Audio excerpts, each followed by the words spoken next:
Dari hasil penggerebekan yang dilakukan BNN di rumah pribadi mantan Bupati Ogan Ilir, Mawardi Yahya, di Jalan Musyawarah, Kecamatan Gandus, Palembang, 1 dari 5 orang dinyatakan positif mengkonsumsi narkoba jenis sabu-sabu, yaitu Bupati Ogan Ilir, Awe Noviandi.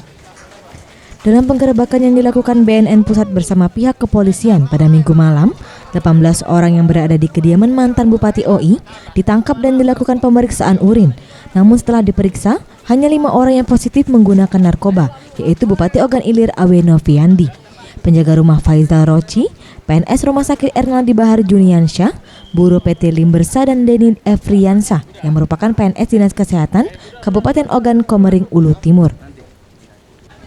Kepala BNN Sumsel Brigjen Pol Iswandi Hari yang ditemui pada Senin 14 Maret 2016 mengatakan, untuk 5 orang yang positif setelah hasil pemeriksaan urin langsung dibawa ke BNN Jakarta untuk pemeriksaan dan penyelidikan lebih lanjut. Berapa orang yang dibawa, Pak? Ini 5-5-nya, Pak ya? 5 orang, Pak ya? Mau kemana, Pak? 5 orang. Mau kemana, Pak? Ke BNN. Pusat? Masuk Bupati itu, Pak ya? Dibawa ya, Pak? Sama Bupati tadi? Dalam. Bang, yang 2 PNS lagi itu PNS mana, Bang? Satu Rumah Sakit Erbar, 1 dari Kesehatan Timur kalau nggak salah ya. Yang pertama yang itu ya,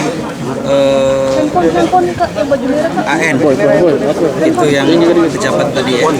Kemudian 2 MD, ketiga FR, ketiga JN, kelima DA.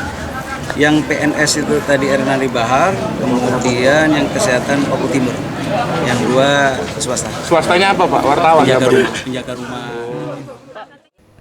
Disinggung untuk barang bukti sendiri, dirinya enggan berkomentar banyak karena sepenuhnya untuk kasus penggerebekan Bupati Ogan Ilir ini ditangani oleh BNN Pusat.